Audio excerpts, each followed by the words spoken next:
This is Miami, pal, where you can't even tell the players without a program. Down here, you're just another amateur. I can feel it coming in the air tonight. Bonjour, aujourd'hui deuxième épisode de ma série Miami Vice, une anthologie personnelle. Donc je prends les épisodes dans leur ordre chronologique. Donc je vous ai proposé un extrait très célèbre du pilote, l'épisode 1 de la première saison, qui s'appelle Brother's Keeper en anglais, traduit en français, et parfois les traductions françaises sont un peu improbables, disons, on va dire ça comme ça. Les flics de Miami. Alors déjà cette traduction est tout à fait dommageable, car il y a dans le titre Brother's Keeper, le gardien du frère, littéralement, une allusion à la Bible, à un verset de la Bible.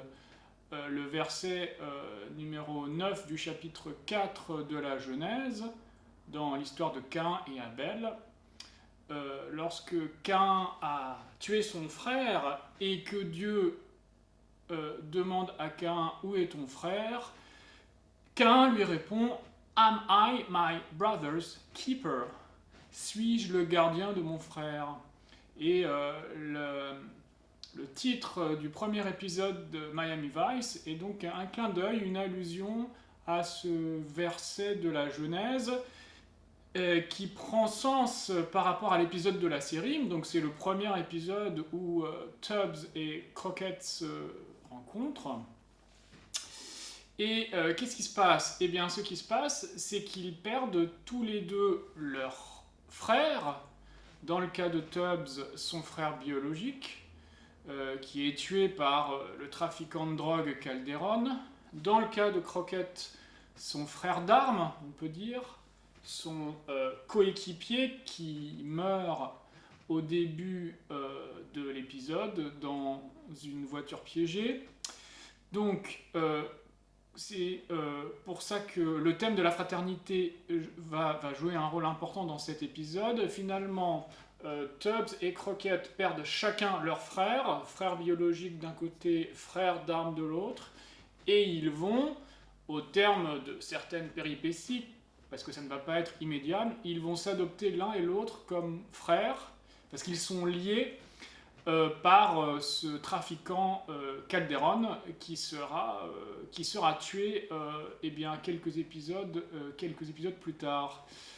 Alors ici on voit la scène la plus célèbre, enfin une des scènes emblématiques et très commentées de la série. On est à la fin de l'épisode, c'est juste avant la scène finale. Et Crockett et Tubbs donc, sont dans la voiture de Crockett la nuit. Ils sont lancés à la poursuite de Calderon. Et eh bien, on voit cette scène nocturne très atmosphérique, très caractéristique de la série, avec comme musique In the Air Tonight de Phil Collins. On remarque effectivement qu'il n'y a pas beaucoup de dialogue, tout passe par la musique, par les expressions du visage, et on a cette espèce de nuit atmosphérique qui caractérise la série de flics à Miami. On remarque aussi le coup de téléphone que Crockett passe à sa femme pour lui demander... alors, il faut rappeler que Crockett est divorcé. On le voit au début de l'épisode se rendre à l'anniversaire de son fils. Il se rend à l'anniversaire de son fils après sa journée de travail. Et qu'est-ce qu'il lui offre ? Il lui offre une voiture de police. Ce qui est très significatif, ça veut dire que Crockett est complètement, ça va être une des caractéristiques du personnage et des personnages en général de la série de flics à Miami. Crockett est complètement envahi par son travail au point de ne plus avoir de vie personnelle. Pendant quelques épisodes du début de la saison 1, il va essayer de se remettre avec sa femme, mais finalement ça va devenir beaucoup trop compliqué. Donc il va devoir renoncer. et souvent dans la série, les liaisons, les relations avec des femmes qu'il aura vont toujours être placées sous le signe du malheur et du tragique.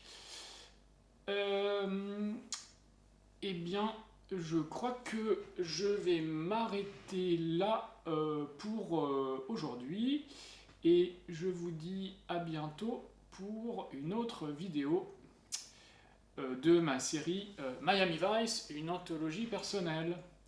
Merci et au revoir.